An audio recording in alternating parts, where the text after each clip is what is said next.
Abhorrent coach. Skarloey is an engine who is highly respected by everyone on the narrow gauge railway. With years of experience and a strong work ethic, he has earned a reputation for being reliable and professional. Skarloey is known for his strong sense of responsibility and dedication. He is always willing to lend a helping buffer and provide guidance to those around him. Another day of hard work had come to an end. One by one, all of the narrow gauge engines had returned to their sheds. All but Duncan. "Ho, he must be in trouble again," chuckled Sir Handel. "And Mr. Percival will be giving him an earful," added Rusty. Duncan stormed in and let out steam crossly. "So, what have you done now?" Rusty asked. "Nothing!" Duncan snapped. "Absolutely nothing!" "Every single time," muttered Duke. "It's those horrid coaches!" ranted Duncan. "They made me slip to a standstill 4 times!" "Did you treat them with respect?" asked Rheneas. "Yes, No, you didn't!" interrupted Peter Sam. "You were very rough with them, and you called them rotting chicken coops on wheels." "Honestly, Duncan," frowned Rheneas, "you should know that you should treat the coaches with kindness and respect." "Pah!" sniffed Duncan. "They haven't respected me for years, so why should I respect them?" "I'm going to side with Duncan on this one. They never give me any respect either," said Sir Handel. "And do you know why? Because you call them cattle cars. Shameful! You were completely out of line," scowled Duke. "That was years ago," huffed Sir Handel. "They have a long, strong memory," Duke said coldly. "If they want respect, I'll give him respect," snorted Duncan. "Tomorrow, I'll give him the biggest bump and don't you dare!" bellowed Skarloey. All the engines stared at Skarloey. They had seen him cross before, but never this cross. "Have you bumped a coach before, Skarloey?" asked Peter Sam meekly. Skarloey didn't answer. He just looked down at the ballast and re-steamed feebly. "It's time, Skarloey. They must know," said Rheneas. "No, Rheneas, they're not ready. We can't bottle this any further." Skarloey was silent for a long time. "I guess we have our story for tonight," he said. "Are you sure?" asked Rusty. "There's other stories to tell." "Such as?" quizzed Duncan. "How about this one? It was 5 years ago," began Rusty. "I was on my way back to the shed after repairing the old iron bridge when a sudden thunderstorm hit. The wind blew, the rain poured down. I could barely see, and storms about storms." "Pass!" interrupted Duncan. "I'd rather listen to Skarloey's story. It sounds much more thrilling." Again, Skarloey was silent.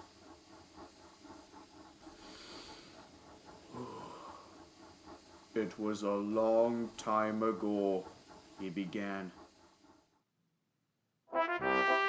Rheneas was patiently waiting for Skarloey at the sheds. He had some news to share. By 7 o'clock, Skarloey arrived. "Another rough day at the coal yards, eh?" "Oh, not as bad as yesterday," answered Skarloey. "The trucks tried to pull me under the chute. Luckily for me, that didn't happen. I may not be as young as I used to be, but I have plenty of strength left." "I believe that they will know better than to play tricks on you again," chuckled Rheneas. The two engines laughed and laughed. Anyway, continued Rheneas, I have some news for you. We are getting another first-class coach. Oh, really? That's great. But I wonder how Agnes would think about this. She does have a bad habit of getting hard-headed and jealous, said Skarloey. Knowing that there will be 2 first-class coaches, there will be a few squabbles here and there. However, after a few weeks or months, they're bound to get along, said Rheneas.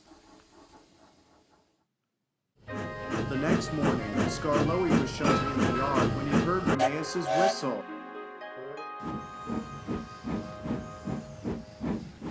He soon steamed in with the new first-class coach. Just like Agnes, Ruth, Jemima, and Lucy, the new coach was painted light blue. So, smiled Skarloey, what's her name? Her name is... I can introduce myself, thank you very much. So you can just keep quiet. The coach said rudely. My name is Margaret, and I would say that my coming here is going to grab the passengers' attention. Oh, it will. Not in a good way, muttered Rheneas. And he steamed away to take Margaret to meet the other coaches.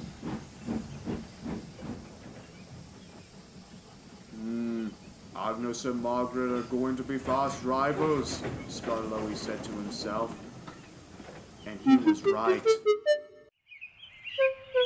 What do you mean by that? Scolded Agnes.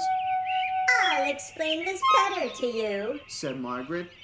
Once a new coach arrives, an old coach gets sent packing. You should think of saying goodbye to your friends.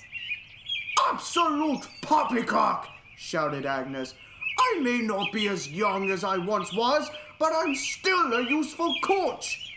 But it seems that you hadn't been repainted in months. Margaret smirked. Thank goodness. Do I see rust? Agnes gnashed her teeth. You had your moment in the spotlight, continued Margaret.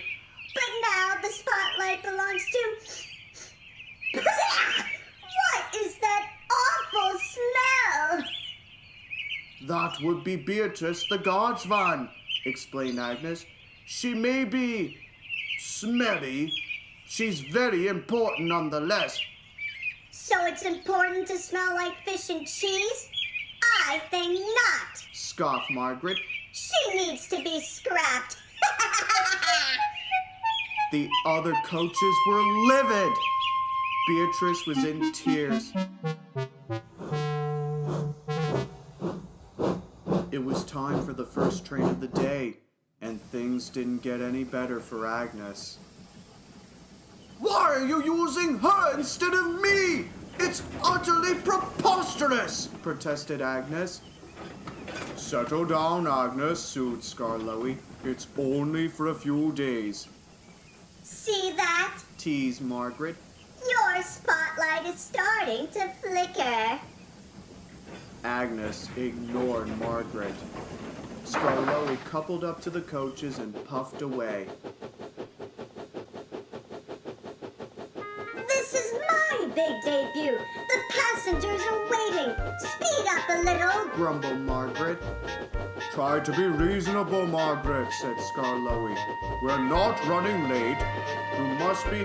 My debut is very important to me, and it won't be tarnished by you, so get moving! With that, Margaret surged into Skarloey as hard as she could. Don't do that, shouted Skarloey. But Margaret wasn't listening. She banged and bumped poor Skarloey. She didn't stop until they were approaching Croven's Gate station. Skarloey was fuming. In the early years, he had had difficulties with Agnes, Ruth, Jemima, Lucy, and Beatrice, and today, Margaret was proving that she was quite a handful. It's not fair! I'm the first-class coach. Why does the other coaches have more passengers than me? 6 passengers is nothing to sneeze at, snapped Skarloey. The guard blew his whistle. Skarloey tried to puff away, but Margaret held back. We aren't going anywhere till I get more passengers. You're making this very difficult, you know, fumed Skarloey. I don't care. It was no use. Margaret gave up and Skarloey steamed away in a huff. She's so impertinent, Beatrice said crossly. Ruth, Jemina, and Lucy were quick to agree.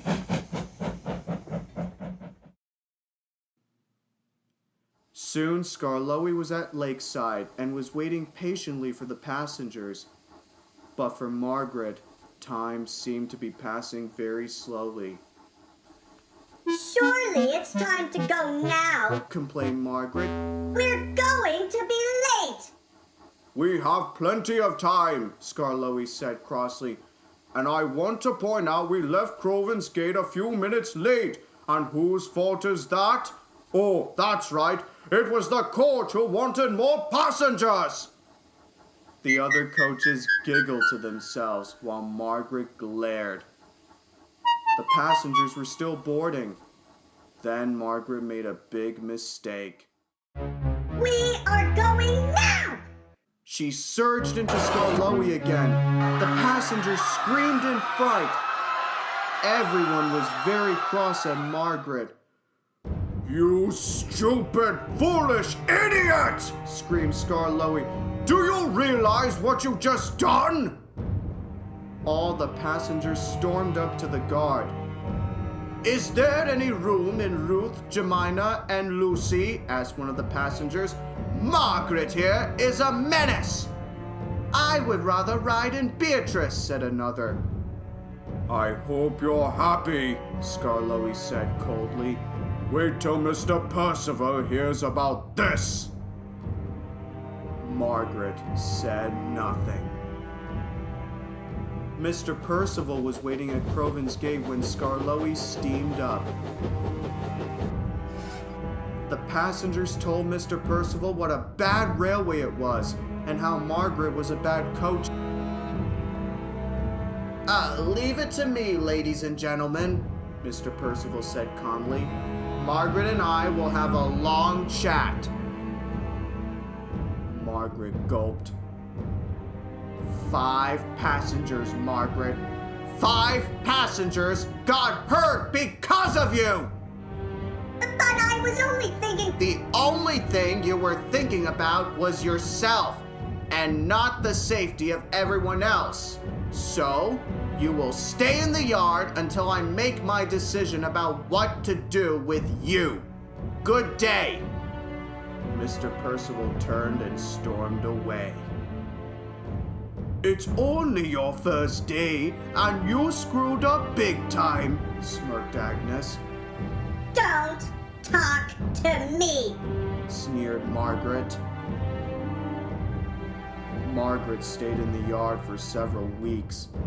She found herself feeling bored and restless and couldn't help but wonder if she was ever going to be utilized again. Then, on one gloomy October morning, Mr. Percival came to see her. Margaret, I have decided to... To give me another chance? Oh, thank you, sir. I'll be the best first-class coach. Actually, I have decided that you're going to be a track maintenance coach. Margaret was horrified. Track maintenance coach? Oh, no. Anything but that. I can change, and the passengers will... They don't trust you. My mind is made up. Skarloey is on his way to take you to the works. Your upholstery will be removed, and you'll be repainted from light blue to gray with yellow and black stripes. Mr. Percival turned and walked away. After a few minutes, Skarloey arrived. You don't have to take me to the works, said Margaret. I don't want to be a track maintenance coach. I'd rather stay in the yard for the rest of my life. Don't be so dramatic, Skarloey said crossly. Besides, that's not up to you. With that, Skarloey coupled up to Margaret and puffed away. As they were heading to the works, Margaret complained bitterly and Skarloey was getting crosser and crosser. Skarloey and Margaret were crossing Rumbling Bridge when Skarloey felt a big bump. That bridge needs to be fixed soon, he said to himself. Then they came to the bottom of a big hill. Here we go, he muttered. At first, things were going very well, but it didn't take long for Skarloey to feel out of breath. This is hopeless, Margaret said rudely. You might as well take me back to the yard right now. No, Margaret, I won't. Take me back right now! And Margaret started to violently bump Skarloey. That was the final straw. Stop bumping me! He shouted. Skarloey was so cross that he bumped Margaret as hard as he could. And then disaster. The coupling broke, and Margaret raced down the hill. Help! She shrieked. Oh no, groaned Skarloey. Margaret was out of control. She kept pleading for help. But of course, no one was around to help her. Margaret was close to Rumbling Bridge when suddenly...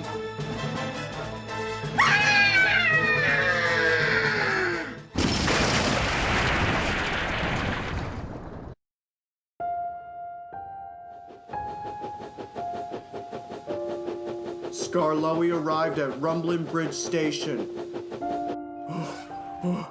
Have you seen a runaway coach?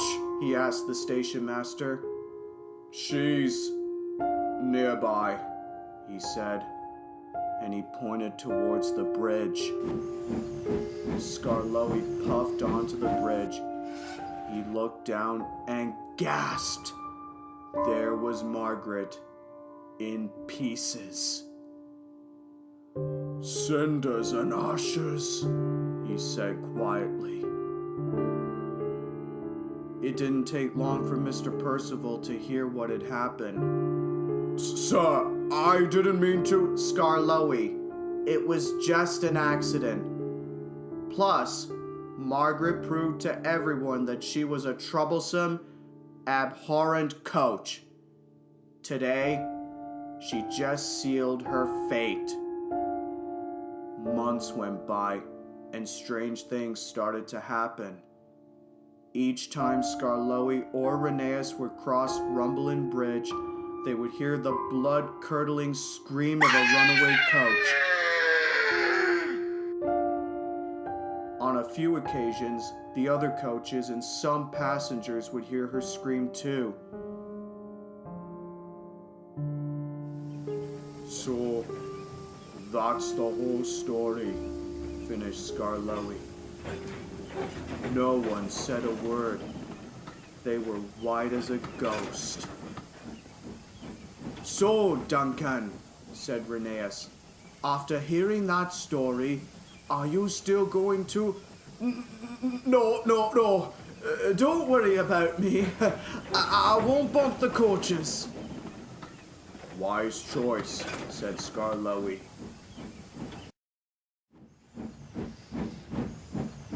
The following morning, Skarloey was on his way to the Blue Mountain Quarry.